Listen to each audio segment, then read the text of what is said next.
A fost o dragoste la prima vedere, nu știu, mi-au plăcut foarte tare tatuajele și mi-am dorit tatuaje. Vreo 2 ani de zile am căutat să văd portofoliile artiștilor și să decid ce anume mi se potrivește, unde trebuie să mă poziționez față de arta asta a tatuajelor. Așa că după o bună perioadă în care am cernut foarte mulți artiști, fie pe internet, fie direct la convenții de tatuaje, am decis să mă tatuez la Ovidiu Popărțean de la Transilvania Tattoo. A fost cel mai aproape de gusturile mele în perioada aia și a rămas foarte aproape de sufletul meu.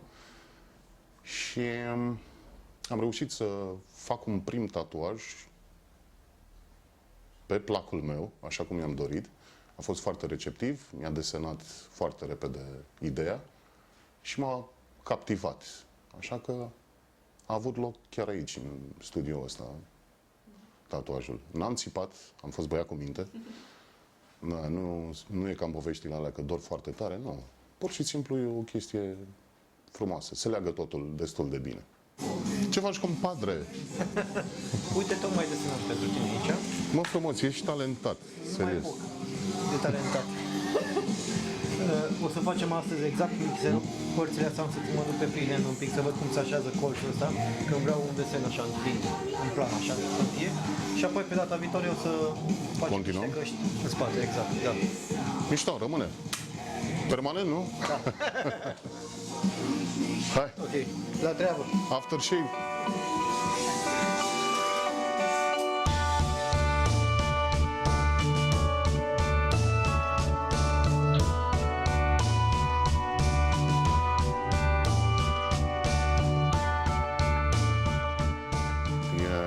O poveste a unei pasiuni,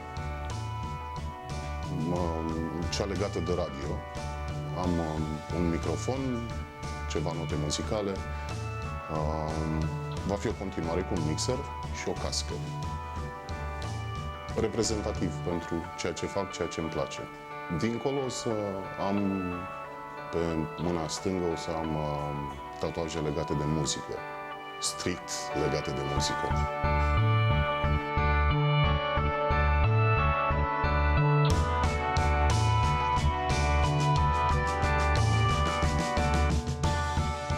Întotdeauna o să vrei mai multe, pentru că fie dorești o completare, o continuare, vrei să ai întotdeauna ceva nou și frumos. E o artă care te captivează, o artă care te prinde, nu ai cum să scapi de ea foarte ușor.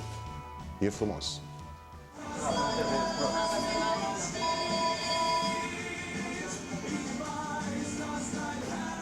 O să vină frumos. Nice!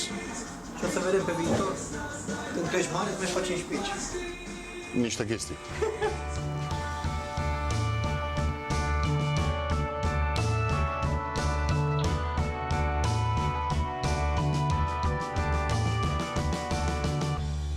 Tot ce înseamnă realism este o provocare pentru mine. Îți dai seama că trebuie să... N-ai cum să dai greș, n-ai voie să dai greș acolo și trebuie să respecti fiecare lumină, fiecare umbră, fiecare punct din acea poză. No, și asta e o provocare.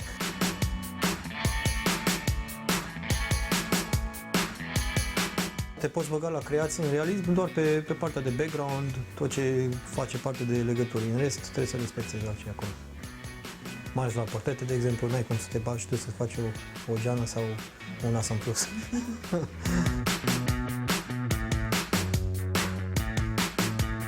Ador să lucrez piese din acestea. Se tot aștepta să-i desenez ceva și am spus nu, vei avea o surpriză. I-am găsit un mixer de radio pe internet, foarte greu, că văd că nu prea găsesc poze pe treaba asta și chiar prefer să lucrez după poze astea de realistice. Marius! Marius! Dă-mi un algocalmin! Vanda! Dă-mi și mie un 15 Magnum. Magnum Opus. Securitatea te bate și ea. De nu te vezi. Este ok, domnule? E dureros. Dar am promis că dacă o să mă doare pe mine, o să-l doară și pe el.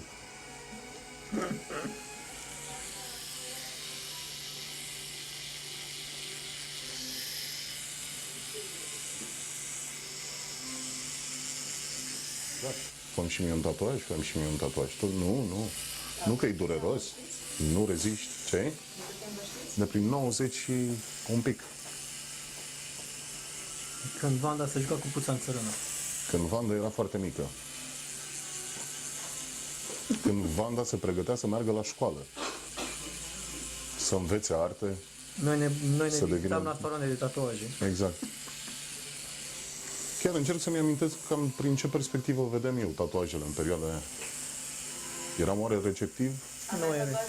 Nu. Primul tatuaj l-am făcut aici, mă, de curând. Știi că am povestit. Mi-a luat multă vreme să mă decid ce vreau. Păi cred că asta e cel mai greu pentru Păi da, un om care a trecut de vârsta de 20 și ceva de ani deja. 26 de ani deja. cred că nici nu trebuie să te tatuezi până în momentul în care nu te decizi decât atât. Aș citit ghilimelele, da?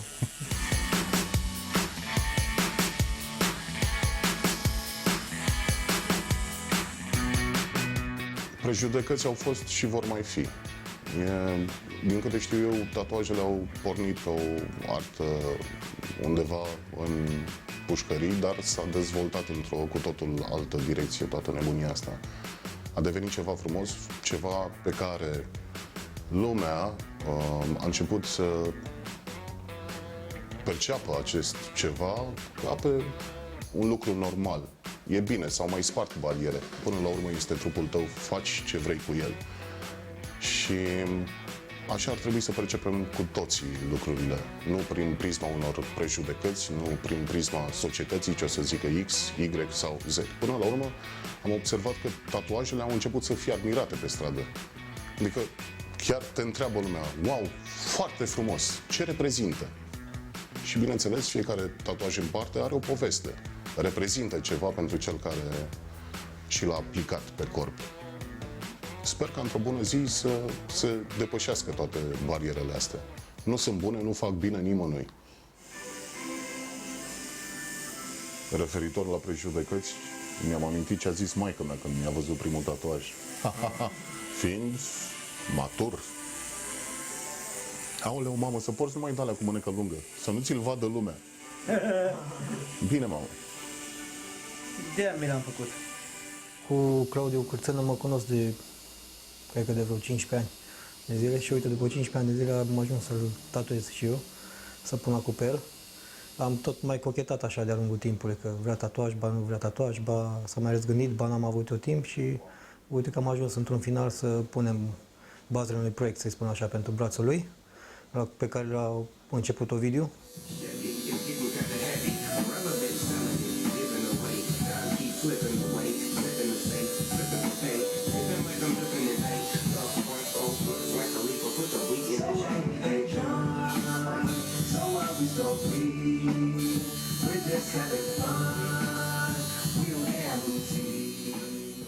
Astăzi ne-am terminat treaba, să-i spun așa, exact cu un mixer, ceea ce ne-am și propus. Nu mă așteptam, să spun sincer, să nu ne audă. Nu mă așteptam să reziste, pentru că au fost foarte multe detalii. No, și a trebuit să iasă ceva frumos.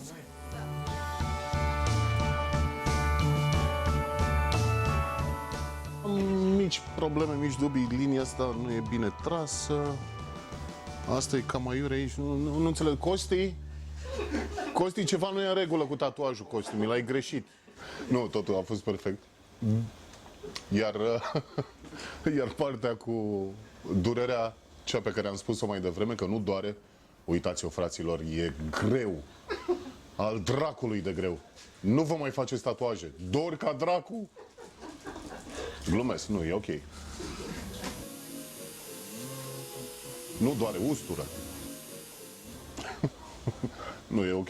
A ieșit perfect, e ceea ce îmi doream. E o experiență. Plăcută mai târziu, după aia, când îți trece, da? Da. Costi e minunat. Ți s-a mai spus că dor tatuajele? Da. Eu n-aș fi. Tatuajul de astăzi a fost destul de dificil, dar având în vedere că mai toată ziua lucrez la fel, deja nu mai observ treaba asta.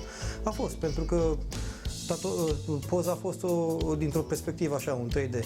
Și ideea era să urmez și linia corpului. Pe braț când ne-am pus, a trebuit să urmăresc și treaba asta ca să am și efectul acela de să-l vezi așa din perspectivă. Și a fost destul de dificil să urmez fiecare linie în parte, fiecare lumină pusă ca lumea la locul ei. Și da, a fost ok.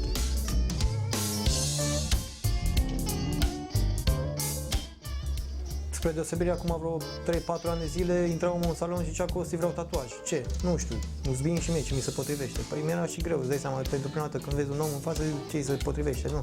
Acum a început oamenii să se documenteze, să uită un pic pe internet, văd despre ce e vorba, cam ce le-a place și vin cu 2-3 idei. De acolo le putem sugera noi, că tot așa 2-3 modele în direcția aceea și atunci ne este mult mai ușor. Putem da și o originalitate de să crea de noi și atunci și omul e fericit, nu pleacă cu o copie de tatuaj.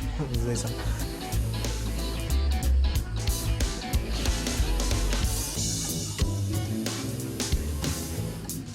În ultimii 2 ani de zile deja simțim o creștere mult mai mare, mult mai bună. Lucrăm deja, cel puțin eu sunt prins undeva cu programul la 3-4 luni de zile în față, pentru tot proiectele astea mari, oamenii întreabă de tatuaje mari. Moșul iară preia ceea ce nu mai pot eu să fac față, el preia și plus comenzile care le are el și deja și el e undeva prins la vreo 2 luni de zile în față, ceea ce este un lucru foarte bun. Vanda cu Mariusică se descurcă și au și programele, se lucrează chiar bine. Am început să legăm, să încherbăm foarte bine echipa. O mai încep eu cu Samicu iară. Vanda e un pic mai visătoare, să-i spun. Nu, dar totul merge ok. E tot ok. Ai văzut și astăzi, chiar se lucrează bine și suntem chiar ok. Salonul e aglomerat, e bine.